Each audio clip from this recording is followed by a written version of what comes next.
Existe uma história enterrada nas primeiras páginas da Bíblia que poucos realmente compreendem. Uma narrativa tão perturbadora que gerações de estudiosos preferiram ignorá-la, enterrá-la sob camadas de interpretação segura e teologia tradicional. Mas hoje, vamos desenterrar esse segredo. Vamos mergulhar nas sombras do livro de Gênesis e descobrir o que realmente aconteceu no Jardim do Éden e por que o primeiro filho nascido de mulher carrega em si um mistério que atravessa toda a Escritura Sagrada. A história começa de forma simples. Adão e Eva são expulsos do paraíso. O mundo agora é diferente, marcado pelo suor, pela dor e pela separação do divino. E então, sem aviso, surge o nascimento de Caim. Gênesis 4, versículo 1, nos diz que Adão conheceu Eva, sua mulher, e ela concebeu e deu à luz a Caim. Parece direto, parece claro. Mas existe algo na linguagem original hebraica, algo na estrutura dessa frase, que fez rabinos antigos pararem e questionarem. Por que a Bíblia, tão cuidadosa com genealogias e linhagens, menciona a concepção de Caim com tal frieza? Por que Eva não atribui o nascimento de seu filho diretamente a Adão? As palavras de Eva são estranhas. Ela diz: adquiri um homem com a ajuda do Senhor. Não diz: Adão me deu um filho. Não diz: dei à luz o filho de meu marido. Ela usa uma palavra hebraica específica, kaniti, que significa adquirir, comprar, possuir. Como se Caim fosse algo obtido, algo negociado, algo que veio de uma fonte que ela não nomeia completamente. E essa ambiguidade não é acidental. A escritura hebraica é precisa. Cada palavra carrega peso eterno. Quando há mistério, há razão. Olhe mais fundo e você encontrará algo ainda mais perturbador. A frase em hebraico pode ser traduzida literalmente como adquiri um homem, o Senhor. Sim, você ouviu corretamente. Alguns manuscritos antigos sugerem que Eva não estava dizendo que Deus a ajudou, mas que ela havia adquirido um homem que era, de alguma forma, divino ou conectado ao Senhor de maneira direta. Teólogos evitam essa tradução porque ela abre portas teológicas perigosas. Mas a porta está lá, entreaberta, sussurrando perguntas que ecoam através dos milênios. E onde está Adão nessa história? Notavelmente ausente. O primeiro pai da humanidade, aquele que deveria celebrar o nascimento de seu primogênito, está silencioso.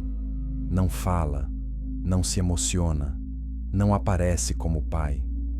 Em um momento tão decisivo na história humana, sua ausência é gritante. É como se a narrativa evitasse intencionalmente conectá-lo de forma clara a Caim. E isso nos leva a perguntar: estaria a Bíblia ocultando algo sobre a verdadeira paternidade do primeiro filho nascido fora do Éden? Essa questão não é nova. Rabinos medievais debateram isso em textos que nunca chegaram às mãos do público comum. Estudiosos antigos escreveram tratados inteiros explorando a possibilidade de que Caim não era filho de Adão, mas de outra entidade. E quando você começa a seguir essa trilha, quando você permite que a Escritura fale em suas próprias contradições e silêncios, um quadro completamente diferente emerge. Um quadro onde o mal não entrou no mundo apenas através de desobediência, mas através de mistura, através de linhagem, através de semente corrompida, plantada no próprio ventre da humanidade. Pense nisso. Se Caim não era completamente humano, se ele carregava algo diferente em sua essência, isso explicaria tanta coisa. Explicaria por que ele foi o primeiro assassino. Explicaria por que sua oferta foi rejeitada, enquanto a de Abel foi aceita. Explicaria por que ele não demonstrou arrependimento, apenas frieza e sarcasmo, quando confrontado por Deus. Explicaria por que sua linhagem foi cortada da genealogia sagrada de Adão, como se nunca tivesse existido. E explicaria por que Jesus, milênios depois, apontaria para certos líderes religiosos e diria: vocês são de vosso pai, o diabo, que foi homicida desde o princípio. Essa é a jornada que estamos prestes a fazer juntos. Vamos examinar cada detalhe da história de Caim, cada palavra em hebraico, cada texto apócrifo banido, cada pista arqueológica e teológica que aponta para uma verdade que foi sistematicamente escondida, não porque seja falsa, mas porque é poderosa demais, controversa demais, perturbadora demais para ser ensinada abertamente. Se você está procurando respostas fáceis, este não é o lugar. Mas se você está pronto para encarar o mistério mais profundo das Escrituras, continue aqui, porque o que vem a seguir vai mudar completamente a forma como você entende a Bíblia, a natureza do mal e a guerra espiritual que começou no Éden e continua até hoje. Capítulo 2. O nascimento, que mudou tudo. Quando Caim nasceu, o mundo era jovem e ferido. Adão e Eva tinham acabado de perder o paraíso, expulsos pela desobediência que trouxe morte e sofrimento para a criação. Agora, do lado de fora dos portões do Éden, eles enfrentavam uma realidade brutal: terra amaldiçoada, trabalho árduo, dor no parto. E foi nesse contexto sombrio que o primeiro filho humano veio ao mundo. Mas esse nascimento não trouxe celebração esperada, trouxe mistério. Gênesis 4 registra o evento com uma economia de palavras quase suspeita. Não há descrição de alegria, não há festa, não há louvor a Deus pela dádiva de uma nova vida. Apenas uma declaração fria. Eva concebeu e deu à luz Caim. E então, aquela frase estranha que já mencionamos, carregada de ambiguidade. Eva diz que adquiriu um homem. Não recebeu, não deu à luz, mas adquiriu. Em hebraico, a palavra é caná, que aparece em outros lugares da Bíblia significando comprar, negociar, possuir. Por que essa escolha de palavra? Alguns estudiosos argumentam que Eva estava simplesmente expressando gratidão, dizendo que Deus a ajudou a ter um filho. Mas essa interpretação não se sustenta quando examinamos o padrão bíblico. Quando outras mulheres nas Escrituras dão à luz, elas atribuem claramente o filho ao marido ou a Deus de forma direta. Sara, Rebeca, Raquel, todas elas usam linguagem clara. Eva não faz isso. Ela usa uma construção gramatical que deixa espaço para interpretação, como se estivesse sendo deliberadamente vaga sobre a origem de Caim. E há mais. O texto hebraico pode ser lido como Kaniti ish et Yahweh, que literalmente significa adquiri um homem, Yahweh. Note a ausência da preposição com em alguns manuscritos antigos. Isso cria a possibilidade de que Eva estava dizendo que ela havia adquirido um homem que era, de alguma forma, o próprio Senhor, ou um ser divino. Essa leitura perturbou tantos tradutores ao longo dos séculos que eles inseriram a palavra com para suavizar o impacto. Mas no original, a ambiguidade permanece, gritante e intencional. Agora, considere o contexto. Eva acabara de ter uma experiência profunda e perturbadora no jardim. Ela havia conversado com a serpente, uma criatura que as Escrituras descrevem como mais astuta que todos os animais do campo. Mas que tipo de animal fala, raciocina, persuade? Que tipo de serpente engaja em debate teológico sofisticado? A resposta óbvia é nenhuma. A serpente no Éden não era um réptil comum. Era algo muito mais complexo, algo com inteligência, vontade e aparência, que permitia diálogo íntimo com Eva. Textos judaicos antigos, incluindo o Targum e comentários rabínicos, sugerem que a serpente tinha forma semelhante à humana. Alguns rabinos especulavam que ela caminhava ereta, que tinha uma beleza que atraía Eva, que havia nela algo sedutor e poderoso. E se a interação entre Eva e a serpente foi além de simples conversa? E se o fruto proibido não era apenas algo comido, mas uma experiência completa, uma união que deixou marcas não apenas espirituais, mas físicas? Essa possibilidade é chocante para ouvidos modernos, mas não era estranha para estudiosos antigos. O livro de Adão e Eva, um texto apócrifo preservado em várias línguas, descreve Satanás se disfarçando como um anjo de luz, bonito e majestoso, enganando Eva não apenas com palavras, mas com aparência. Ela foi seduzida completamente, corpo e alma. E dessa união nasceu algo que não era inteiramente humano. Nasceu Caim. Se isso for verdade, então a história inteira da humanidade muda. O mal não entrou no mundo apenas como conceito abstrato, mas como linhagem física. A semente da serpente, profetizada em Gênesis 3:15, não seria apenas metáfora, mas realidade genética. E Caim seria o primeiro portador dessa semente corrompida, o primeiro híbrido entre humano e algo caído, algo rebelde, algo diabólico. Essa teoria explica por que Caim age de forma tão antinatural. Ele não é apenas um homem com inveja. Ele é alguém cuja natureza está dividida, cuja essência carrega tanto a imagem de Deus quanto a marca da serpente.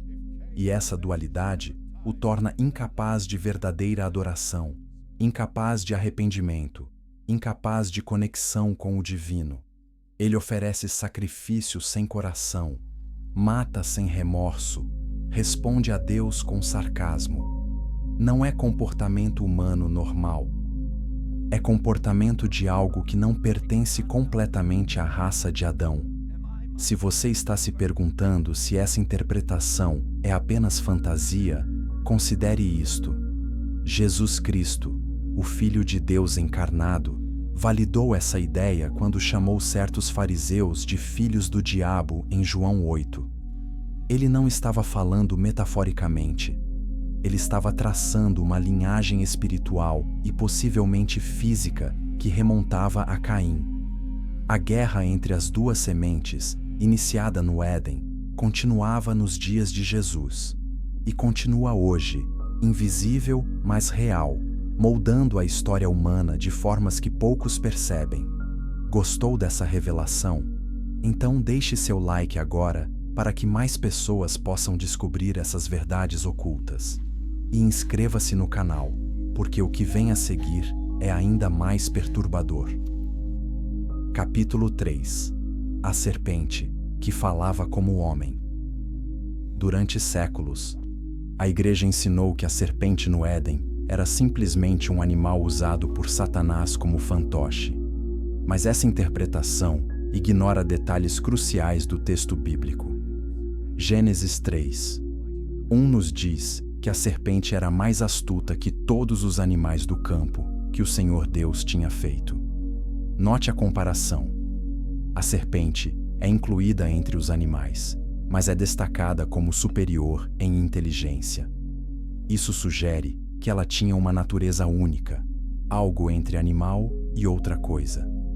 A palavra hebraica para serpente é nachash, e essa palavra tem múltiplos significados fascinantes. Além de significar serpente literal, nachash também está relacionado a brilho, encantamento, adivinhação. Em algumas formas verbais, significa observar atentamente ou praticar magia. Isso não descreve um réptil rastejante. Descreve um ser luminoso, sedutor, com poderes além do natural. Isaías 14 e Ezequiel 28, passagens que descrevem a queda de Satanás, falam dele como um querubim protetor, cheio de beleza e sabedoria, coberto de pedras preciosas. Não um monstro horrível, mas uma criatura de esplendor deslumbrante. Agora imagine Eva encontrando não uma cobra comum, mas esse ser radiante. Ele não se arrasta. Ele caminha, talvez ereto como humano. Ele fala com eloquência, questionando a palavra de Deus com sofisticação teológica. Ele é belo de se ver, hipnotizante. Eva não foge assustada. Ela se engaja, ela ouve, ela considera. Por quê? Porque a presença dessa criatura não era repulsiva. Era atraente, magnética, irresistível. O livro de Enoque, embora não canônico, oferece contexto vital. Ele descreve os anjos caídos, os vigilantes, descendo à terra e se relacionando com mulheres humanas. Essa é uma história que acontece gerações depois de Caim, nos dias anteriores ao dilúvio. Mas e se esse padrão já tivesse sido estabelecido antes? E se a serpente no Éden foi o primeiro caso registrado de um ser espiritual caído interagindo fisicamente com a humanidade? A ideia não é absurda quando você considera que o próprio Deus faz uma profecia estranha logo após a queda. Em Gênesis 3,15, ele diz à serpente: "Porei inimizade entre ti e a mulher, entre a tua descendência e o descendente dela." Espere um momento.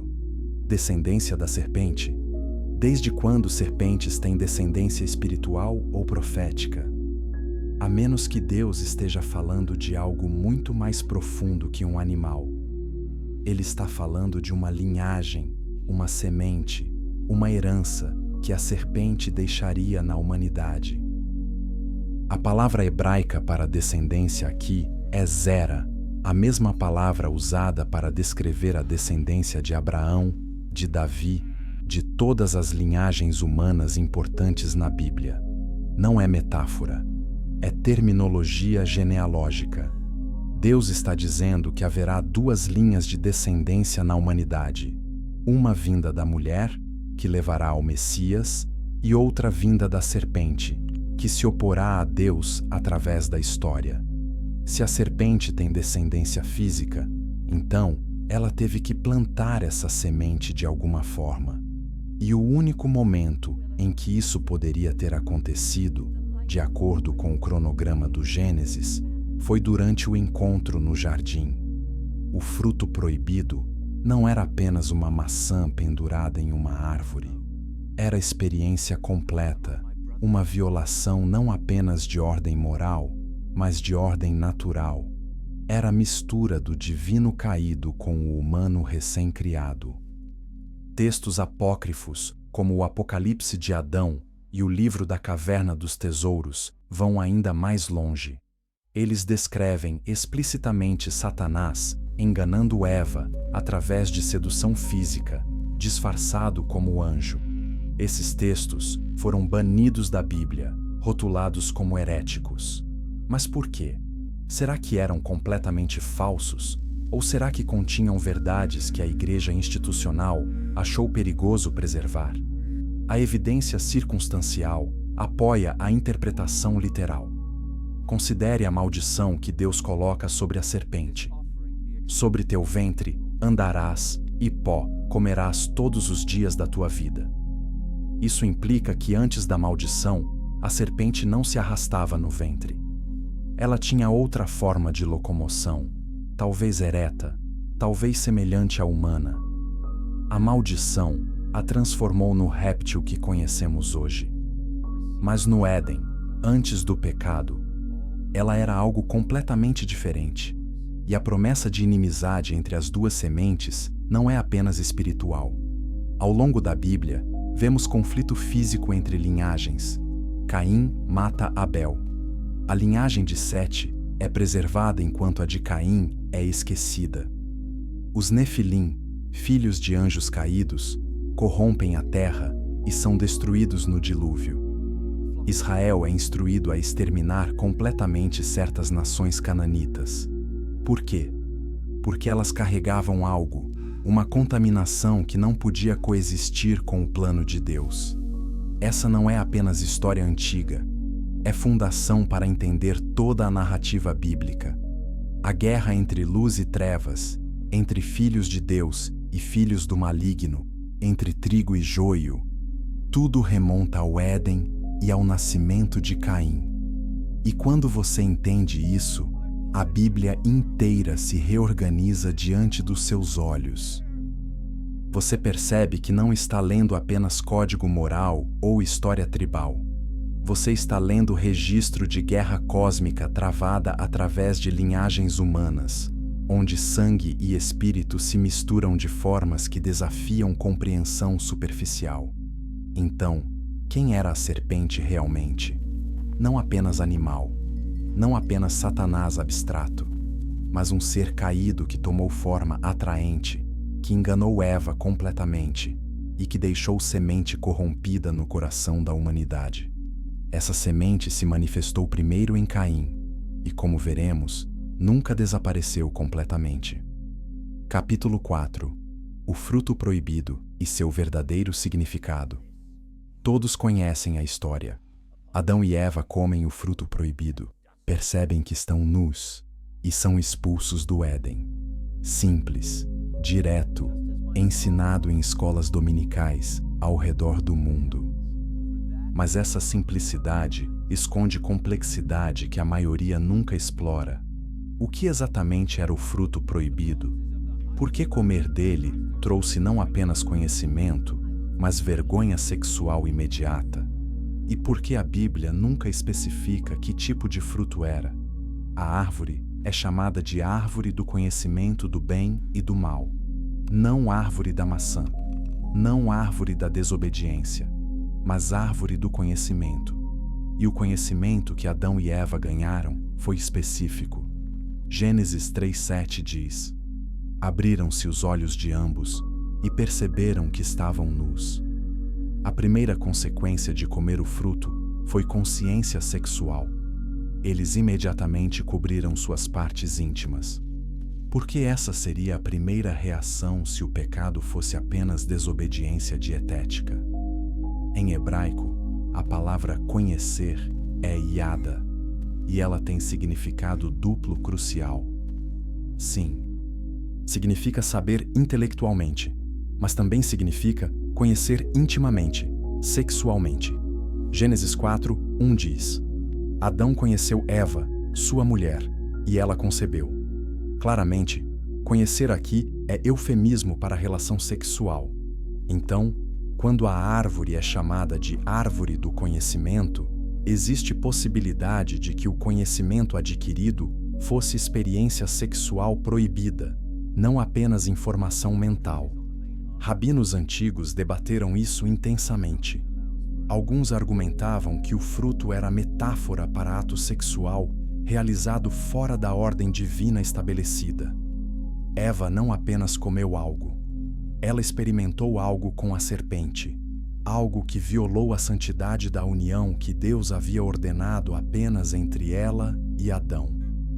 E quando ela deu o fruto para Adão, ela o introduziu àquela experiência corrompida, talvez contando o que havia acontecido, talvez envolvendo-o em pacto de silêncio. Essa interpretação é reforçada pela reação de Deus. Ele não pergunta: por que comeram da árvore? Ele pergunta: quem te mostrou que estavas nu? Como se a nudez fosse o problema central, não o ato de comer. E então, Deus faz algo peculiar. Ele coloca maldições específicas relacionadas à sexualidade e procriação. Para Eva, dor no parto e desejo pelo marido que a dominará. Para a serpente, inimizade com a mulher e promessa sobre descendências. Para Adão, trabalho árduo que fará a terra produzir com dificuldade. Todas essas maldições giram em torno de reprodução e produtividade. Não são punições abstratas. São consequências que afetam diretamente a capacidade de gerar vida e linhagem. Por quê? Porque o pecado original não foi apenas desobediência casual, foi violação da ordem reprodutiva, mistura de sementes que nunca deveriam se misturar, corrupção do ventre através do qual a promessa messiânica viria. O livro de Jubileus, texto judaico antigo, expande essa história. Ele descreve que depois da transgressão, anjos foram enviados para ensinar Adão sobre agricultura e civilização. como se a humanidade tivesse perdido conhecimento inato e precisasse reaprender a viver. Mas também menciona que Eva foi enganada por Satanás através de desejo, não apenas curiosidade. A linguagem sugere sedução completa, não apenas truque mental. Agora considere as palavras de Paulo em 2 Coríntios 11:3. Temo que, assim como a serpente enganou Eva com sua astúcia, vossas mentes sejam corrompidas e se afastem da sinceridade e pureza devidas a Cristo. Paulo usa a linguagem de pureza e corrupção, palavras que no contexto judaico frequentemente se referiam à pureza sexual. Ele está fazendo paralelo entre sedução de Eva e sedução de crentes, mas a base dessa comparação é a experiência de Eva, que foi além de engano intelectual. E há outro detalhe intrigante. Depois do pecado, Deus faz roupas de peles de animais para cobrir Adão e Eva. Antes, eles haviam feito coberturas de folhas de figueira, mas Deus substituiu com algo permanente. Por quê? Porque folhas secam e caem, peles duram. Deus estava estabelecendo cobertura que exigia sangue, morte de animal inocente. Esse foi o primeiro sacrifício de sangue na Bíblia, prenunciando o sistema sacrificial que viria, e finalmente, o sacrifício de Cristo. Mas por que a nudez precisava de cobertura tão elaborada? Porque a vergonha não era apenas psicológica, era espiritual e física. Algo havia sido violado no nível mais profundo da identidade humana. A imagem de Deus em Adão e Eva havia sido desfigurada. E essa desfiguração se manifestaria na próxima geração através do nascimento de Caim, uma criança que carregaria a marca dessa violação original. O fruto proibido, então, não era maçã pendurada em galho. Era a experiência proibida que quebrou a ordem criada. Era a mistura que nunca deveria ter acontecido. Era a união entre santo e profano, entre humano e caído, entre imagem de Deus e rebelião de Satanás. E o resultado dessa união seria linhagem dividida, humanidade fraturada em duas sementes, guerra que duraria até o fim dos tempos. Quando você entende o fruto proibido dessa forma, toda a narrativa do Éden ganha profundidade aterrorizante. Não é apenas história sobre desobediência e punição. É história sobre corrupção infiltrada no nível genético, sobre mal encarnado literalmente na humanidade, sobre batalha que seria travada não apenas em corações e mentes, mas em sangue e descendência. E Caim, o primeiro nascido, seria o primeiro campo de batalha. Deixe seu comentário abaixo. Você acha que o fruto proibido era experiência física ou apenas metáfora? Vamos debater isso juntos. Capítulo 5. Os livros banidos, que revelam a verdade. A Bíblia que você segura nas mãos foi cuidadosamente compilada ao longo de séculos. Concílios eclesiásticos debateram quais livros incluir e quais excluir. Mas aqui está a pergunta que poucos fazem. Por que certos textos foram banidos? Se eram completamente falsos, por que não simplesmente ignorá-los? Por que a necessidade de supressão ativa, queima de manuscritos? Proibição de leitura sob pena de heresia? A resposta pode ser que esses livros continham verdades que a estrutura religiosa estabelecida considerava perigosas. Não necessariamente falsas, mas perigosas. Verdades sobre a natureza do mal, sobre linhagens corrompidas, sobre anjos caídos se misturando com humanos, sobre segredos do Éden que complicavam a narrativa teológica simplificada que a Igreja queria promover. Um dos textos mais controversos é o livro de Enoque. Enoque era bisavô de Noé, homem que andou com Deus e já não era, porque Deus o tomou. Ele não morreu. Foi levado diretamente ao céu. E antes de ser levado, ele escreveu: o livro de Enoque, preservado na Bíblia etíope, e encontrado entre os manuscritos do Mar Morto, descreve visões celestiais extraordinárias, mas também descreve algo mais perturbador: os vigilantes. Os vigilantes eram anjos designados para observar a humanidade, mas eles não se contentaram em observar. Enoque relata que 200 desses anjos, liderados por um chamado Semiasa, desceram ao Monte Hermon e fizeram um pacto. Eles juraram juntos descer e tomar esposas humanas, e foi isso que fizeram.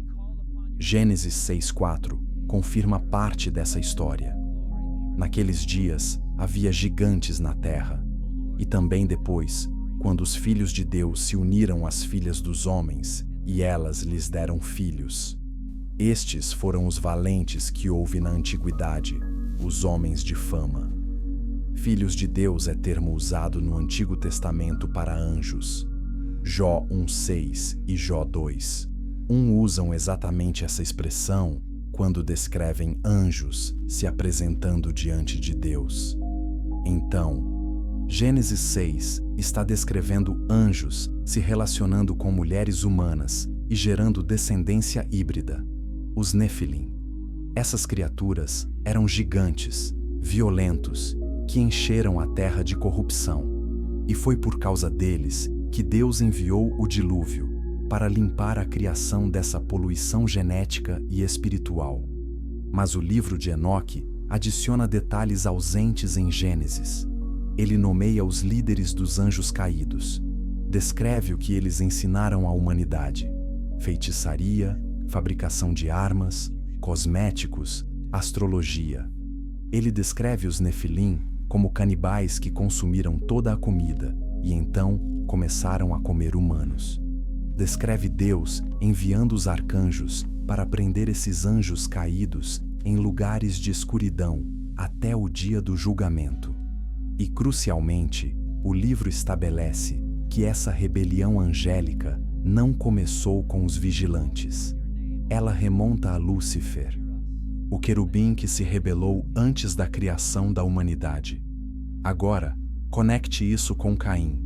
Se anjos caídos desceram e se misturaram com humanos nos dias de Noé, o que impediria que um anjo caído fizesse o mesmo nos dias de Adão? Se Satanás, disfarçado como serpente, pôde seduzir Eva, por que não poderia gerar descendência? O padrão é consistente. Primeiro Caim, depois os Nefilim. Sempre a mesma estratégia: corromper a linhagem humana, poluir a semente através da qual o Messias viria. Outro texto fascinante é o livro de Jubileus, chamado de Pequeno Gênesis por estudiosos. Ele reescreve Gênesis e Êxodo com detalhes adicionais. E em sua narrativa sobre o Éden, Jubileus é mais explícito.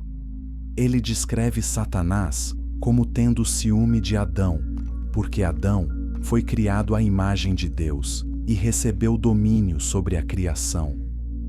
Satanás se recusou a se curvar diante de Adão e foi expulso do céu por isso.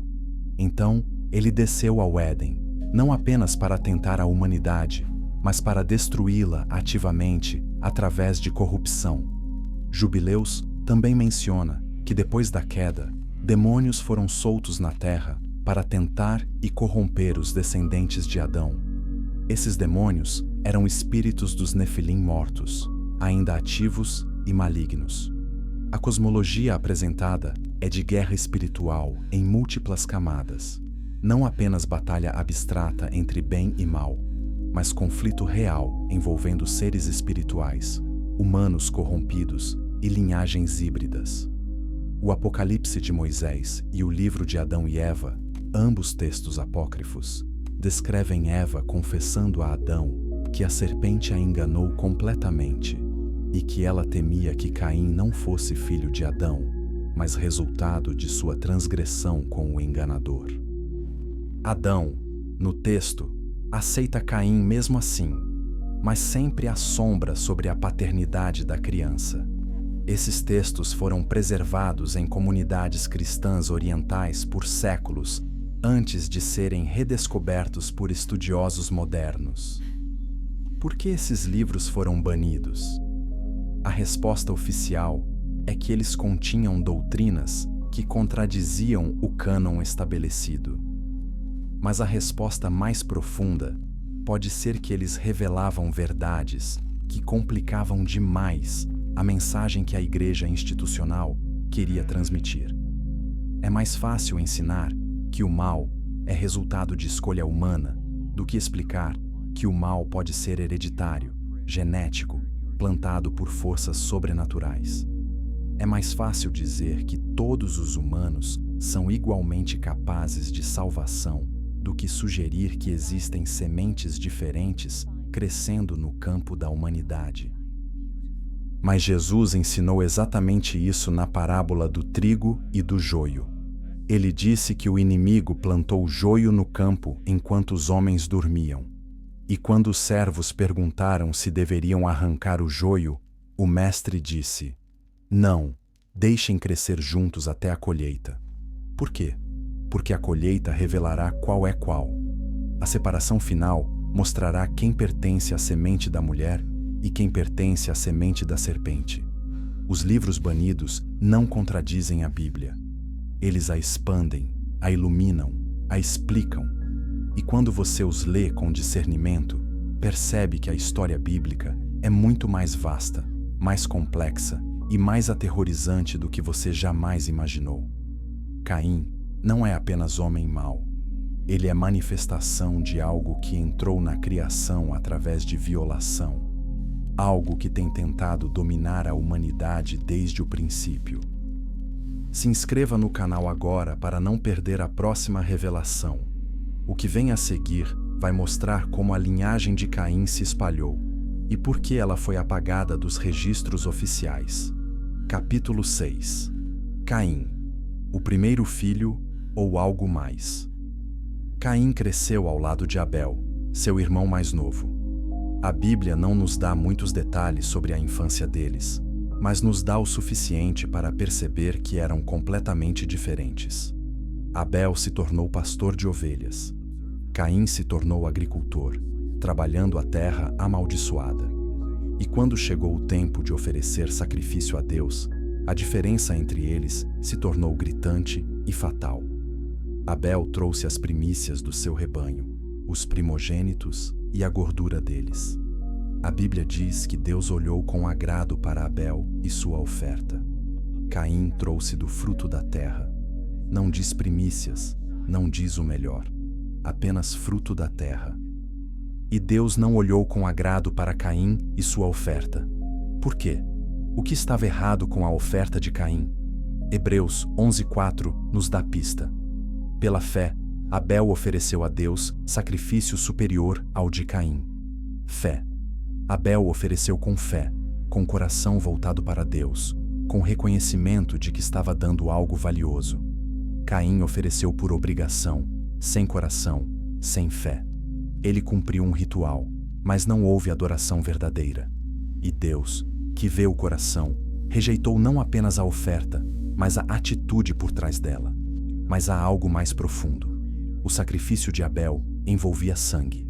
Ele matou um animal, derramou sangue, ofereceu vida. Caim ofereceu vegetais, produtos da terra. E a Escritura estabelece repetidamente que sem derramamento de sangue não há remissão de pecados. Abel parecia entender isso instintivamente. Caim não. Ou pior, ele sabia e escolheu ignorar, oferecendo algo que Deus não havia pedido, algo que não podia expiar nada. Essa diferença sugere algo fundamental sobre suas naturezas. Abel estava conectado ao divino de forma que Caim não estava. Abel compreendia a adoração, sacrifício, expiação. Caim não. E quando sua oferta foi rejeitada, Caim não se arrependeu, não perguntou a Deus o que havia feito de errado, não buscou correção. Ele ficou irado. Seu semblante caiu. E Deus, vendo o perigo, veio até ele com aviso. Gênesis 4, 6 e 7 é uma das passagens mais importantes para entender Caim. Deus pergunta: por que você está irado? Por que seu semblante está abatido? Se você fizer o bem, não será aceito. Mas se não fizer, O pecado jaz à porta. Ele deseja conquistá-lo, mas você deve dominá-lo. Deus está dizendo a Caim que há algo esperando por ele. Algo chamado pecado personificado, algo que quer dominá-lo. E Caim deve resistir. Mas Caim não resiste. Em vez disso, ele chama Abel para o campo e o mata. O primeiro assassinato da história humana. E a forma como acontece é fria, premeditada. Caim não mata Abel em acesso de raiva momentâneo. Ele planeja, leva Abel para lugar isolado e comete o ato. Não há acidente aqui. Há malícia pura, ódio que não pode ser atribuído apenas a ciúme humano normal. Quando Deus confronta Caim, a resposta dele é chocante. Onde está Abel, teu irmão? Deus pergunta. Caim responde: não sei. Sou eu, porventura, guardador do meu irmão? Sarcasmo. Mentira. Desafio. Nenhum traço de remorso, nenhuma confissão. Apenas frieza glacial. E então, Deus declara que o sangue de Abel clama da terra, e Caim será amaldiçoado, fugitivo e errante. A reação de Caim à maldição é igualmente reveladora. Ele não pede perdão. Ele não se arrepende. Ele reclama que o castigo é pesado demais, que qualquer um que o encontrar o matará. Caim teme punição, não lamenta pecado. E nessa distinção está a marca de sua natureza. Pessoas que se arrependem genuinamente sentem peso do que fizeram, não apenas medo das consequências. Caim só tem medo, não tem consciência. 1 João 3,12 diz: não sejamos como Caim, que era do maligno e matou seu irmão. Note a linguagem. Era do maligno. Não influenciado pelo maligno, não tentado pelo maligno, mas do maligno, como se Caim pertencesse a ele, como se sua origem estivesse conectada ao inimigo. João está fazendo afirmação genealógica, não apenas moral. Caim era de linhagem diferente, semente diferente. E Jesus confirmou isso em João 8,44, quando disse aos fariseus: vós tendes por pai o diabo, e quereis satisfazer os desejos de vosso pai. Ele foi homicida desde o princípio. Homicida desde o princípio. Quem foi o primeiro homicida? Caim. Jesus está conectando os fariseus diretamente a Caim, dizendo que eles compartilham a mesma paternidade diabólica. Não metaforicamente, mas literalmente. Esse é o mistério de Caim. Ele não era apenas humano com escolhas ruins.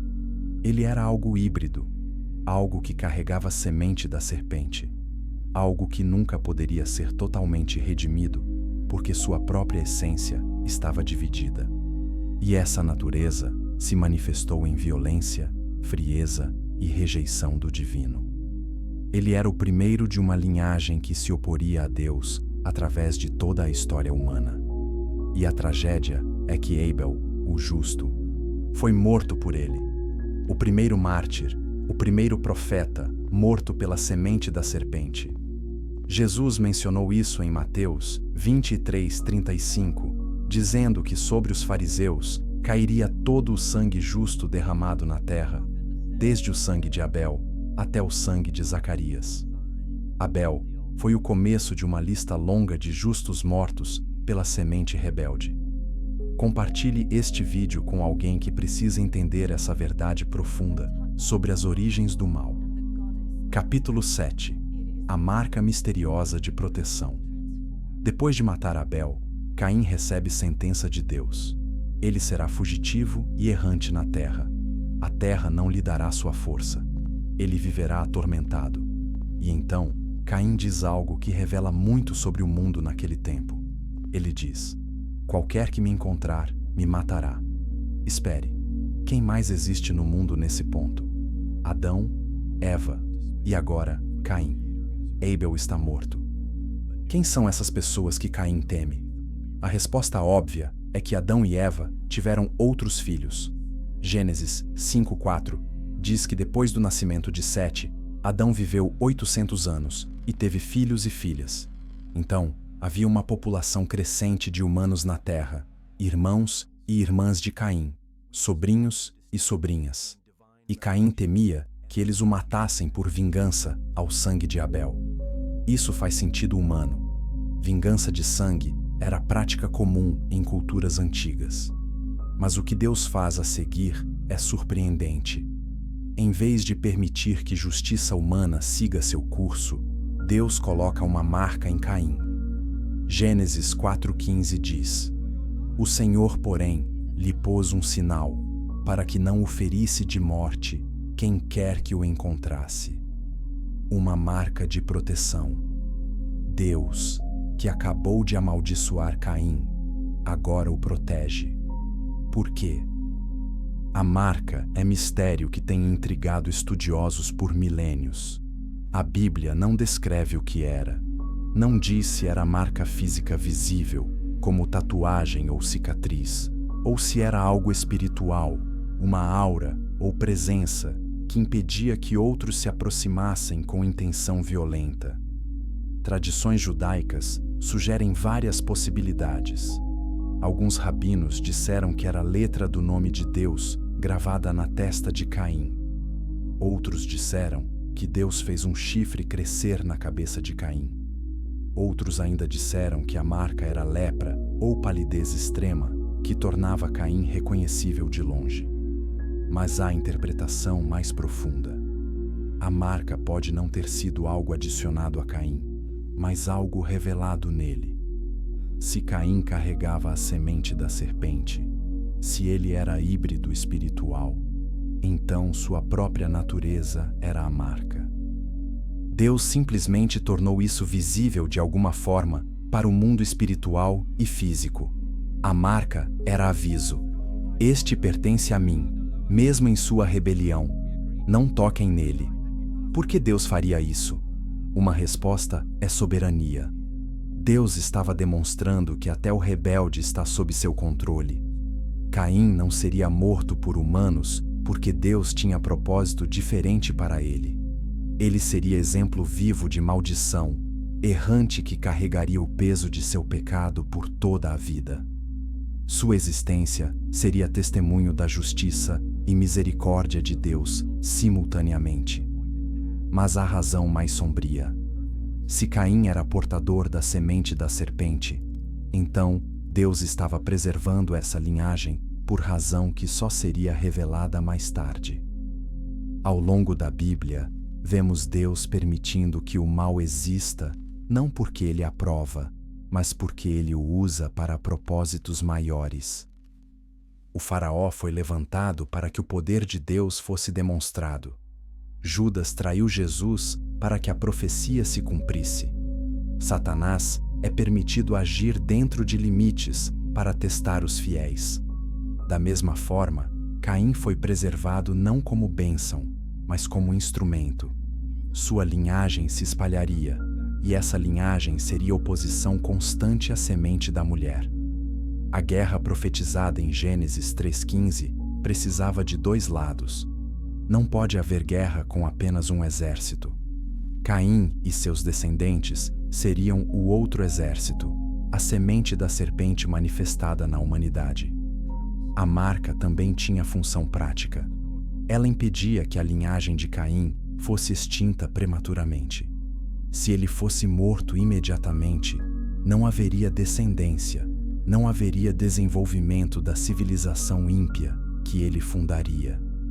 E Deus, em sua soberania, queria que essa civilização existisse, não para abençoá-la, mas para demonstrar o fim inevitável de vida sem ele. Tradições extrabíblicas adicionam detalhes fascinantes. O livro de Jubileus diz que Caim foi morto acidentalmente por Lameque, seu descendente, em acidente de caça. Lameque não o reconheceu por causa da marca e o confundiu com o animal. Quando percebeu que havia matado Caim, Lameque ficou desesperado e confessou às suas esposas, dizendo que havia matado um homem. Essa história encerra a linhagem de Caim de forma trágica e irônica. O Targum Pseudo-Jonatas, tradução aramaica antiga da Torá, diz que a marca era a letra Vav, do nome divino, colocada na testa de Caim como selo. Isso o tornava intocável, mas também visualmente marcado como assassino. Onde quer que fosse, as pessoas sabiam o que ele havia feito. Independentemente da forma física da marca, seu significado espiritual é claro. Caim estava sob julgamento divino, mas também sob proteção divina. Ele não poderia escapar de sua maldição através da morte. Ele tinha que vivê-la. E essa vida prolongada permitiu que sua semente se espalhasse, que sua influência crescesse, que o mal que ele representava se enraizasse na civilização humana. A marca de Caim é lembrete de que Deus é soberano sobre tudo, até sobre o mal. Ele não causa o mal, mas o permite dentro de limites e o usa para propósitos que transcendem nosso entendimento imediato. E no final, até a rebelião de Caim serviu ao plano maior de Deus para redimir a humanidade através da semente da mulher, que esmagaria a cabeça da serpente. Capítulo 8. A linhagem esquecida de Caim. Depois de receber a marca e ser banido, Caim foi para a terra de Nod, a leste do Éden, e ali ele conheceu sua esposa, teve filhos e fundou uma cidade. Gênesis 4:17 diz: Caim teve relações com sua esposa, e ela engravidou e deu à luz Enoque. Caim edificou uma cidade e lhe deu o nome de seu filho, Enoque. A primeira cidade da história foi fundada por um assassino marcado, e essa cidade se tornaria berço de uma civilização que rejeitava Deus. A pergunta que muitos fazem é: de onde veio a esposa de Caim? Se apenas Adão, Eva, Caim e Abel existiam, e Abel estava morto, com quem Caim se casou? A resposta é que ele se casou com uma de suas irmãs. Gênesis 5:4 confirma que Adão teve muitos filhos e filhas. Nos primeiros dias da humanidade, casamento entre irmãos era necessidade, não tabu. A lei contra incesto só foi estabelecida séculos depois, através de Moisés. E geneticamente, no início, quando o código genético humano ainda estava relativamente puro, não havia os problemas que incesto causa hoje. Mas há teoria alternativa mais perturbadora. Alguns textos apócrifos sugerem que havia outras criaturas humanoides na Terra, remanescentes de criações pré-adâmicas, ou descendentes de anjos caídos. Caim teria se casado com uma dessas criaturas, não com humana pura. Essa teoria é especulativa e controversa, mas explicaria por que a linhagem de Caim é tão claramente separada da linhagem de Adão nos registros genealógicos. A linhagem de Caim é registrada em Gênesis 4. Caim gerou Enoque. Enoque gerou Irade. Irade gerou Meujael. Meujael gerou Metusael. Metusael gerou Lameque. E aqui a história toma rumo sombrio. Lameque foi o primeiro polígamo registrado, tomando 2 esposas, Ada e Zilá. Ele também foi assassino, gabando-se para suas esposas de ter matado um homem que o feriu e um jovem que o machucou. Lameque diz em Gênesis 4:23 e 24: Ada e Zilá, ouçam-me. Esposas de Lameque, escutem minhas palavras. Matei um homem por me ferir e um jovem por me machucar. Se Caim é vingado 7 vezes, então Lameque 77 vezes. Essa é declaração de arrogância extrema. Lameque não apenas mata, mas se gaba disso e reivindica proteção divina maior que a de Caim. É perversão completa da marca que Deus havia colocado em Caim. Lameque distorce misericórdia divina em licença para a maldade. A linhagem de Caim também foi responsável por avanços culturais. Ada deu à luz Jabal, que foi pai dos que habitam em tendas e criam gado. Seu irmão Jubal foi pai de todos os que tocam harpa e flauta. Zilá deu à luz Tubal-Caim, ferreiro que fabricava instrumentos de bronze e ferro, e Tubal-Caim teve uma irmã chamada Naamá. Esses avanços são significativos. Música, metalurgia, pastoreio organizado, arquitetura urbana, tudo isso surgiu na linhagem de Caim. Mas a Bíblia não celebra essas conquistas. Ela as registra de forma neutra, quase com tom de advertência. Por quê? Porque progresso tecnológico sem Deus é perigoso. Civilização construída sobre fundação de rebelião produz cultura que glorifica o humano e rejeita o divino. A cidade de Enoque, fundada por Caim, simbolizava independência de Deus. Era a tentativa de criar segurança, comunidade e significado sem referência ao Criador. E essa atitude se tornou padrão para todas as civilizações ímpias que seguiriam. De Babel à Babilônia, de Roma a sistemas modernos, a tentação sempre foi a mesma: construir torre que alcance o céu por esforço humano, sem necessidade de Deus. E então, abruptamente, a linhagem de Caim desaparece do registro bíblico. Gênesis 4 termina com os descendentes de Lameque, e depois o texto muda completamente de foco. Gênesis 5 começa de novo. Este é o livro das gerações de Adão. E então vem lista genealógica que ignora completamente Caim. Começa com Adão, passa para Sete, e segue adiante como se Caim nunca tivesse existido. Por que essa exclusão deliberada? Porque Caim não era parte da linhagem que importava para o plano de Deus. A semente da promessa viria através de Sete, não de Caim. A genealogia messiânica não podia incluir filho da serpente. Ela tinha que ser pura, rastreável até Adão, através de linha que permaneceu fiel, ou pelo menos capaz de redenção. Mas a linhagem de Caim não foi apagada da terra, apenas do registro sagrado. Ela continuou, paralela e oculta, misturando-se com outros humanos, espalhando sua influência. E quando os vigilantes desceram e corromperam a humanidade ainda mais, a terra ficou tão poluída que Deus decidiu destruí-la com dilúvio. Apenas Noé, cuja genealogia era pura, foi preservado junto com sua família. Mas mesmo o dilúvio não eliminou completamente a influência da semente da serpente. Gênesis 6:4 diz: Naqueles dias havia gigantes na terra e também depois do dilúvio. Isso significa que algo sobreviveu. Seja através das esposas dos filhos de Noé, seja através de corrupção renovada, a batalha entre as duas sementes continuou. A linhagem de Caim é lembrete de que progresso sem Deus é vazio. Civilização sem adoração é condenada. E descendência física, por mais impressionante que seja, não significa nada se a semente espiritual for corrompida.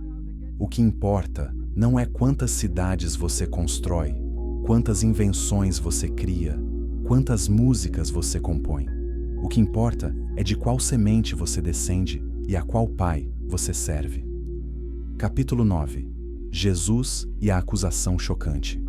Avancemos milhares de anos, do Éden aos dias de Jesus Cristo. O Messias prometido finalmente veio, nascido da linhagem de Davi, da tribo de Judá, descendente direto de Sete, através de Noé e Abraão. Ele é a semente da mulher, aquele que esmagaria a cabeça da serpente. Mas Jesus não veio apenas para realizar milagres e pregar amor. Ele veio para confrontar a semente da serpente diretamente. Em João 8, Jesus está no templo, debatendo com os fariseus.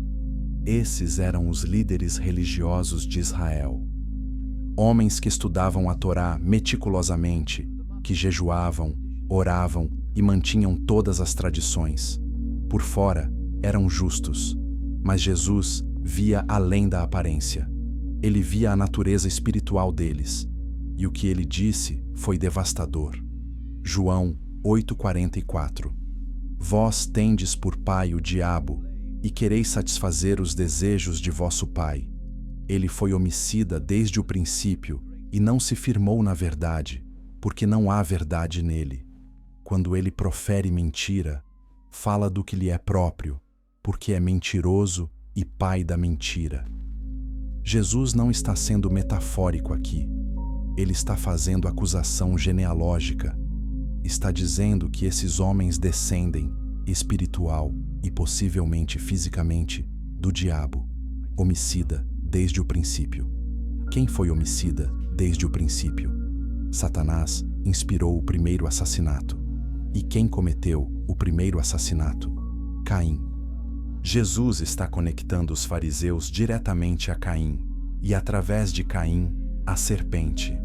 Está dizendo que existe linhagem espiritual que atravessa milênios, linhagem de rebelião, mentira e assassinato que começou no Éden e continua nos corredores do poder religioso.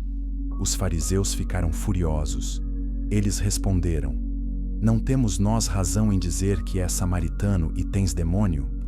Eles o acusaram de estar possesso. Mas Jesus não recuou. Ele continuou pressionando, dizendo que quem guarda sua palavra nunca verá a morte, que Abraão viu seu dia e se alegrou, que antes de Abraão existir, eu sou. Essa última declaração foi demais.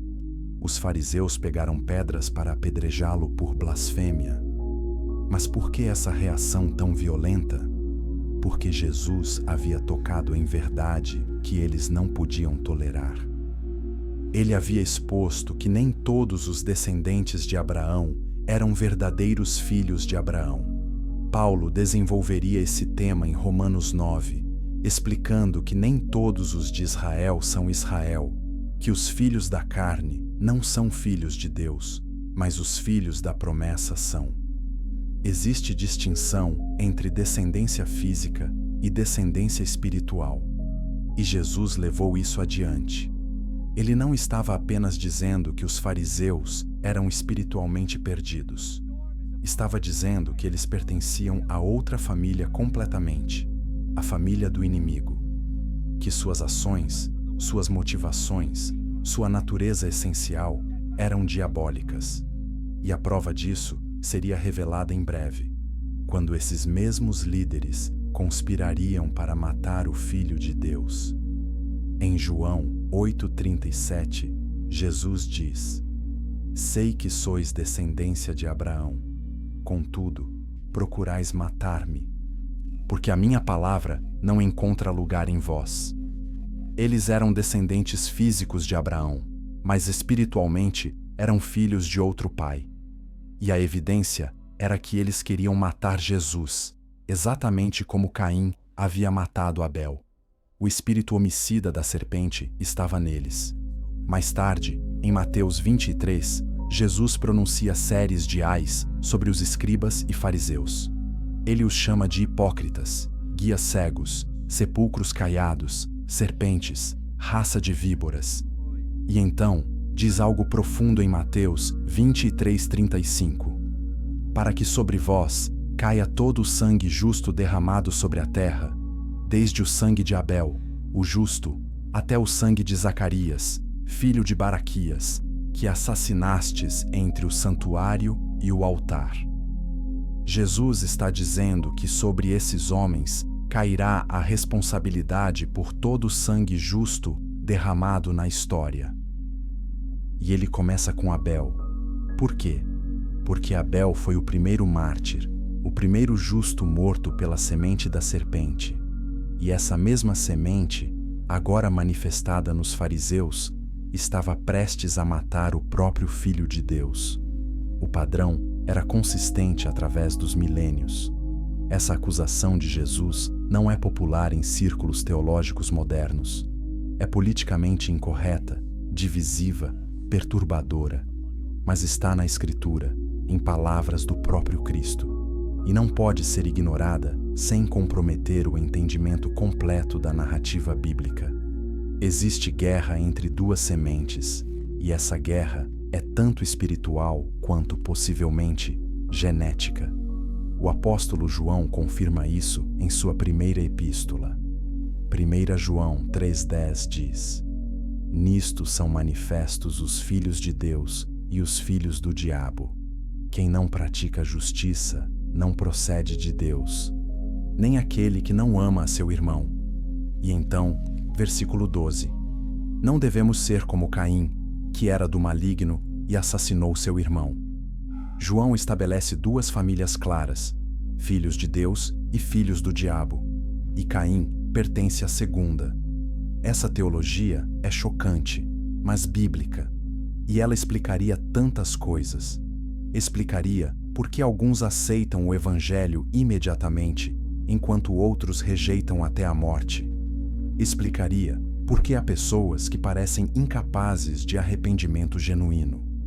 Explicaria por que certos grupos ao longo da história têm sido sistematicamente opostos ao povo de Deus e seus planos. Não estamos falando de raça, etnia ou nacionalidade. Estamos falando de natureza espiritual que pode se manifestar em qualquer povo, qualquer cultura.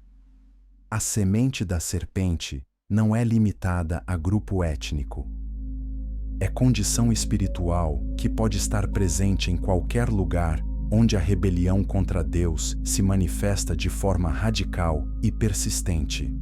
E o mais assustador é que essa semente ainda opera hoje. Jesus disse que o joio cresce junto com o trigo até a colheita. A colheita é o fim dos tempos. Isso significa que agora, neste momento, ambas as sementes coexistem na humanidade. E somente no julgamento final, a separação será completa. Deixe seu like neste vídeo, se essas revelações estão abrindo seus olhos para dimensões mais profundas da Palavra de Deus. Capítulo 10. A profecia das duas sementes. Voltemos ao Éden, ao momento imediatamente após o pecado. Adão e Eva estão diante de Deus, nus e envergonhados. A serpente está lá também. E Deus pronuncia julgamentos sobre cada um. Mas antes de julgar Adão e Eva, ele se volta para a serpente e pronuncia a profecia que moldaria toda a história humana. Gênesis 3, 14 e 15. Então o Senhor Deus disse à serpente: Porquanto fizeste isto, maldita és tu dentre todos os animais domésticos e dentre todos os animais do campo. Sobre o teu ventre andarás e pó comerás todos os dias da tua vida. Porei inimizade entre ti e a mulher, entre a tua descendência e o seu descendente. Este te ferirá a cabeça, e tu lhe ferirás o calcanhar. Essa é a primeira promessa messiânica da Bíblia. Teólogos a chamam de proto-evangelho, a primeira vez que Deus promete salvação através de descendente da mulher. Mas a profecia também estabelece conflito eterno. Haverá inimizade entre duas descendências, a semente da serpente e a semente da mulher. Esse não é conflito abstrato entre bem e mal. É guerra entre linhagens. A palavra hebraica para descendência é zera, que significa literalmente semente, descendência, prole. É termo usado em Gênesis para descrever descendência de Abraão, semente de Davi, linhagens humanas reais. Deus está dizendo que a serpente terá descendência física ou espiritual, que lutará contra a descendência da mulher através da história. Como serpente pode ter descendência? A resposta só faz sentido se entendermos que a serpente não era réptil comum, mas ser espiritual com capacidade de influenciar, possuir ou até gerar descendência através de meios que transcendem biologia normal. Se Satanás, disfarçado como serpente, teve interação física com Eva, então Caim seria essa descendência. E se anjos caídos desceram mais tarde e geraram os Néfilim, esse seria outro exemplo da semente da serpente se manifestando fisicamente. A profecia fala de ferida na cabeça e ferida no calcanhar. Ferida na cabeça é fatal. Ferida no calcanhar é dolorosa, mas não mortal. Isso aponta para a cruz. Satanás feriria o calcanhar da semente da mulher, causando sofrimento através da crucificação. Mas o Messias esmagaria a cabeça da serpente, destruindo definitivamente seu poder através da ressurreição. Mas antes que essa vitória final acontecesse, haveria milênios de conflito. E esse conflito se manifestaria de formas específicas e rastreáveis. A semente da mulher seria Abel, Sete, Noé, Abraão, Isaque, Jacó, Judá, Davi, até Jesus. A semente da serpente seria Caim, sua linhagem, os Nefilim, nações cananitas, e todos aqueles que se oporiam sistemática e violentamente ao povo e plano de Deus. Ao longo do Antigo Testamento, vemos esse padrão. Caim mata Abel. A linhagem de Caim se corrompe completamente. Os vigilantes descem e geram Nefilim, enchendo a terra de violência. Deus envia o dilúvio para destruir essa corrupção. Mas mesmo depois, Gênesis 10 menciona Nimrod, poderoso caçador diante do Senhor, que fundou Babel. Tradições judaicas identificam Nimrod como rebelde contra Deus, possivelmente Nefilim ou descendente deles. Quando Israel entra em Canaã, Deus ordena a destruição completa de certas nações. Deuteronômio 7:2 diz: "E o Senhor, teu Deus, as tiver dado diante de ti, para as ferir, totalmente as destruirás." Por que tal severidade? Porque essas nações estavam corrompidas. Números 13:33 menciona que os espias israelitas viram Nefilim em Canaã, gigantes que faziam os israelitas parecerem gafanhotos. Esses gigantes eram descendentes de Anak, que descendia dos Nefilim. Eram remanescentes genéticos da corrupção pré-dilúvio. E Deus queria que fossem completamente eliminados, porque sua presença impedia a pureza da linhagem através da qual o Messias viria. Não era genocídio arbitrário, era cirurgia espiritual, remoção de câncer que ameaçava o plano de redenção. Davi enfrentou Golias, um gigante de Gate. Tinha 4 irmãos, todos gigantes. 2 Samuel 21 registra que os servos de Davi mataram todos eles. Por quê? Porque eles representavam a semente da serpente, tentativa de impedir que a linhagem messiânica progredisse através de Davi. No Novo Testamento, a guerra continua de forma mais sutil, mas igualmente real. Herodes tenta matar Jesus quando criança. Os fariseus conspiram contra ele constantemente. Judas o trai. Satanás o tenta no deserto. A crucificação parece ser vitória da serpente, mas 3 dias depois, Jesus ressuscita, provando que a cabeça da serpente foi esmagada. Apocalipse 12 dá visão cósmica desse conflito. Uma mulher vestida de sol dá à luz filho que regerá as nações. Um dragão vermelho tenta devorar a criança. O filho é arrebatado para Deus. O dragão então persegue a mulher e faz guerra contra o resto da sua descendência. A mulher representa Israel e a igreja. O filho é Cristo. O dragão é Satanás. E a descendência da mulher são todos os que guardam os mandamentos de Deus e têm o testemunho de Jesus. Esse é o contexto completo da profecia do Éden. Não é apenas história antiga, é realidade presente. A guerra entre as duas sementes continua, e cada ser humano pertence a uma ou outra. Não há neutralidade.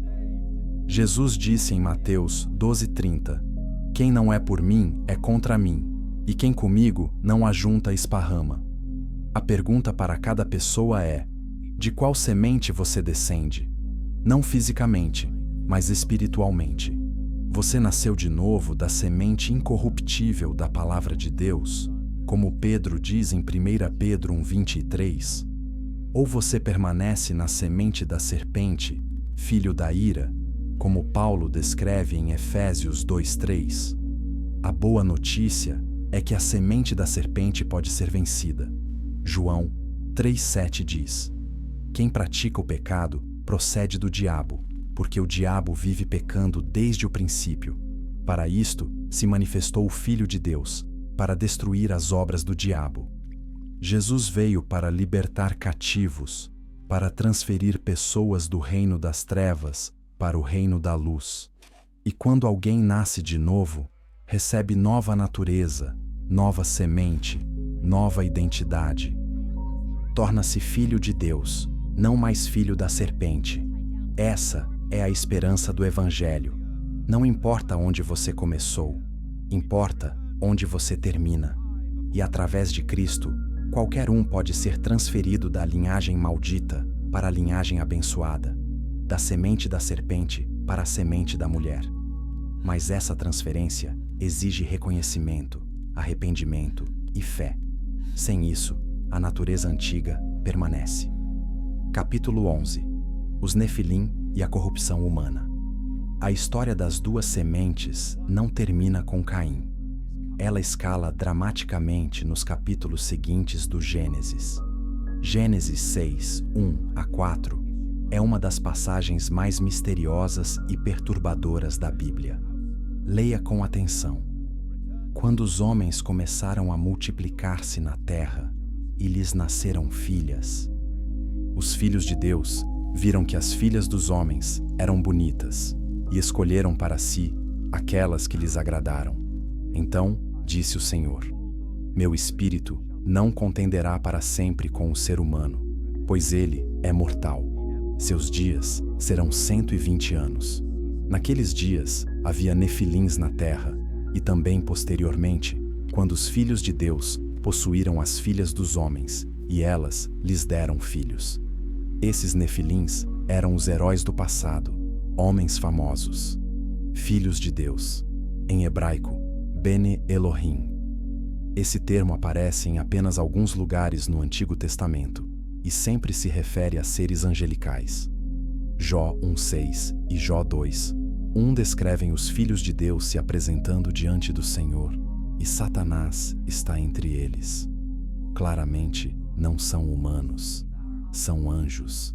E Gênesis 6 diz que esses filhos de Deus viram as filhas dos homens, as acharam bonitas e as tomaram como esposas. Isso não foi casamento normal, foi transgressão de ordem criada. Anjos não foram criados para se reproduzir com humanos, e quando o fizeram, o resultado foi abominação, os Nefilim. A palavra Nefilim vem da raiz hebraica Nafal, que significa cair. Então, Nefilim significa os caídos, ou aqueles que fazem cair. Eram gigantes, seres híbridos com força sobre-humana e violência extrema. O livro de Enoque, preservado na Bíblia etíope, fornece detalhes chocantes sobre essa história. Ele nomeia os líderes dos anjos caídos: Semiasa, Azazel, Armarus, Baraquel, entre outros.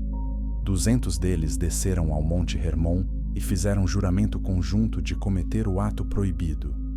Eles tomaram mulheres humanas, ensinaram-lhes feitiçaria, fabricação de armas, cosméticos, astrologia e outras artes que corromperam a humanidade. As esposas desses anjos deram à luz gigantes que tinham 3.000 côvados de altura, segundo o texto. Esses gigantes consumiram todos os recursos da terra, e quando não havia mais comida, começaram a devorar humanos. A terra ficou encharcada de sangue, e Deus viu que a maldade do ser humano tinha se multiplicado, e que toda inclinação dos pensamentos do seu coração era sempre e somente para o mal. Mas havia mais.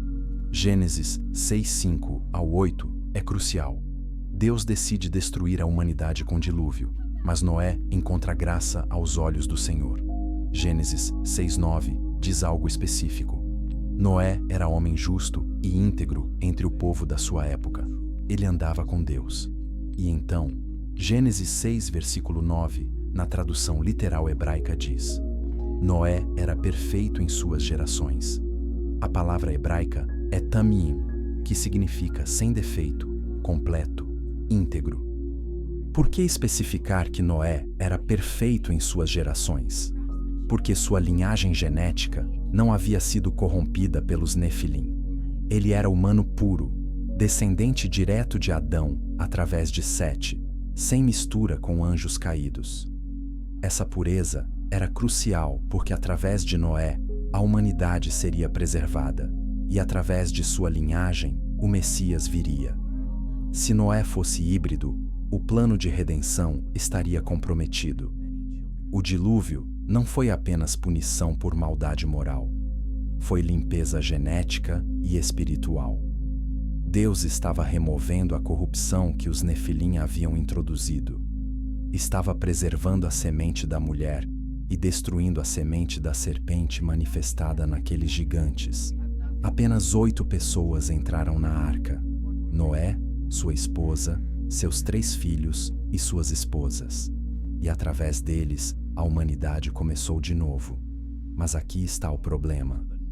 Gênesis 6:4 diz: Naqueles dias havia nefilins na terra, e também posteriormente, depois do dilúvio. Como isso é possível se todos os nefilim foram destruídos? A resposta mais provável é que a corrupção foi reintroduzida de 2 formas. Primeiro, é possível que uma das esposas dos filhos de Noé carregasse genética nefilim, mesmo que diluída. Segundo, anjos caídos desceram novamente depois do dilúvio e repetiram o ato. Números 13 registra os espias israelitas voltando de Canaã e dizendo: Também vimos ali os nefilins, isto é, os filhos de Anak, descendentes dos nefilins. Éramos aos nossos próprios olhos como gafanhotos, e assim também lhes parecíamos a eles. Então, os nefilim estavam em Canaã séculos depois do dilúvio, e Deus ordenou que Israel os destruísse completamente. Os gigantes mais famosos da Bíblia eram Nefilim ou seus descendentes. Og, rei de Bazã, tinha cama de ferro de 4 metros de comprimento. Golias tinha quase 3 metros de altura, tinha 6 dedos em cada mão e 6 dedos em cada pé. Esses não eram humanos normais. Eram híbridos, remanescentes da corrupção pré-dilúvio. E a existência deles tinha propósito diabólico. Satanás estava tentando poluir a linhagem humana para impedir o nascimento do Messias. Se toda a humanidade fosse corrompida geneticamente, Deus não poderia cumprir sua promessa de que a semente da mulher esmagaria a cabeça da serpente. Não haveria humano puro através do qual o Salvador pudesse nascer. Mas Deus protegeu a linhagem. De Noé a Abraão, de Abraão a Davi, de Davi a Maria, a genealogia foi preservada. E quando Jesus nasceu, ele era 100% humano e 100% divino, sem contaminação da semente da serpente. Ele era o segundo Adão, o novo começo para a humanidade. E através de sua morte e ressurreição, ele abriu caminho para que humanos corrompidos fossem redimidos e recebessem nova natureza. Os Nefilim são lembrete de que a guerra entre as sementes não é apenas espiritual, mas física. Satanás usou corrupção genética como arma. E embora gigantes óbvios não existam mais hoje, há teorias de que manipulação genética moderna poderia ser nova forma desse mesmo ataque. Transhumanismo, modificação genética, tentativas de melhorar a humanidade sem Deus, tudo isso ecoa a rebelião antiga. Compartilhe este vídeo com seus amigos que amam mistérios bíblicos profundos. E comente abaixo: você acredita que os Nefilim eram reais? Capítulo 12. A Guerra Espiritual, que continua hoje. Percorremos longa jornada desde o Éden até aqui. Vimos como o mistério de Caim abre porta para entendimento muito mais profundo da Escritura. Vimos que a guerra entre as 2 sementes, profetizada em Gênesis 3:15, não é metáfora, mas realidade que atravessou toda a história bíblica. E agora, precisamos reconhecer algo crucial. Essa guerra não terminou. Ela continua hoje, neste exato momento. Apocalipse 12:12 diz: Por isso, alegrem-se, ó céus, e os que neles habitam. Mas ai da terra e do mar, pois o diabo desceu até vocês. Ele está cheio de fúria, pois sabe que lhe resta pouco tempo. Satanás sabe que seu tempo está acabando. A cabeça da serpente foi esmagada na cruz, mas ele ainda tem cauda, e essa cauda causa destruição. Ele está lutando com fúria aumentada porque sabe que o fim está próximo. E como essa guerra se manifesta hoje? De múltiplas formas.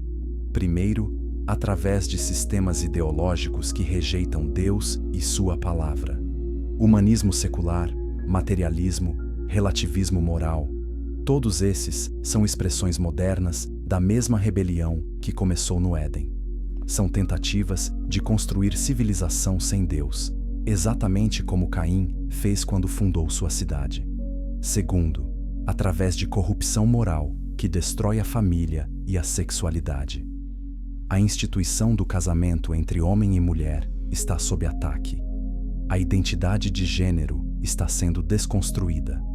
A própria procriação está sendo manipulada através de tecnologias reprodutivas que separam sexo de concepção. Tudo isso ecoa a violação original da ordem criada. Terceiro, através de perseguição direta aos seguidores de Cristo.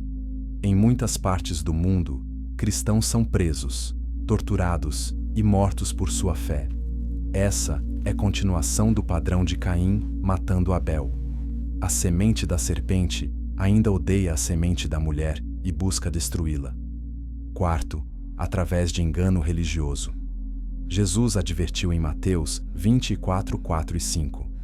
Cuidado, que ninguém os engane, pois muitos virão em meu nome dizendo, eu sou o Cristo, e enganarão a muitos. Falsos profetas, falsos cristos, doutrinas de demônios, tudo isso prolifera hoje como nunca antes. E muitos que se chamam cristãos estão na verdade servindo outro evangelho, outro Jesus, outro Espírito. Paulo advertiu sobre isso em 2 Coríntios 11, 13 ao 15. Tais homens são falsos apóstolos, obreiros enganosos, fingindo-se apóstolos de Cristo. Isto não é de admirar, porque o próprio Satanás se disfarça de anjo de luz. Portanto, não é muito que os seus ministros também se disfarcem de ministros da justiça. A serpente ainda está se disfarçando, ainda está enganando, exatamente como fez com Eva. Mas há também esperança tremenda. Apocalipse 20, 2:10 ao 12, descreve o fim da guerra. Vi descer do céu um anjo que trazia na mão a chave do abismo e uma grande corrente. Ele prendeu o dragão, a antiga serpente, que é o diabo, Satanás, e o amarrou por 1000 anos. Lançou-o no abismo, fechou-o e pôs um selo sobre ele, para que não mais enganasse as nações. A serpente será presa, sua influência será removida. E finalmente, Apocalipse 20:10. O diabo, que as enganava, foi lançado no lago de fogo e enxofre, onde já haviam sido lançados a besta e o falso profeta. Eles serão atormentados dia e noite, para todo o sempre. Esse é o destino final da semente da serpente. Derrota total, destruição eterna. E para a semente da mulher, Apocalipse 20, 1, 3 e 4. Ouvi uma forte voz que vinha do trono e dizia: agora o tabernáculo de Deus está com os homens, com os quais ele viverá. Eles serão os seus povos. O próprio Deus estará com eles e será o seu Deus. Ele enxugará dos seus olhos toda a lágrima. Não haverá mais morte, nem tristeza, nem choro, nem dor, pois a antiga ordem já passou. Essa é a promessa para aqueles que pertencem a Cristo, que nasceram de novo, que são da semente da mulher. Então, onde você está nessa guerra? Você está do lado da semente da mulher ou da semente da serpente? Não é determinado por seu nascimento físico, mas por seu nascimento espiritual. Jesus disse em João 3:3: ninguém pode ver o reino de Deus se não nascer de novo. E quando você nasce de novo, você recebe nova natureza, nova família, nova semente. 1 Pedro 1:23 diz: Pois vocês foram regenerados, não de uma semente perecível, mas imperecível, por meio da palavra viva e permanente de Deus. A semente imperecível é a palavra de Deus. Quando você crê no Evangelho, quando você recebe Cristo, você é replantado espiritualmente. Sua antiga natureza morre, uma nova começa. E essa nova natureza não pode ser vencida pela serpente. 1 João 3,9 diz: Todo aquele que é nascido de Deus não pratica o pecado, porque a semente de Deus permanece nele. Ele não pode estar no pecado, porque é nascido de Deus. A semente de Deus em você é mais forte que qualquer influência da serpente. Mas você precisa escolher. Deuteronômio 30:19 diz: Ponho diante de vocês a vida e a morte, a bênção e a maldição. Agora escolham a vida, para que vocês e os seus filhos vivam. A escolha é sua.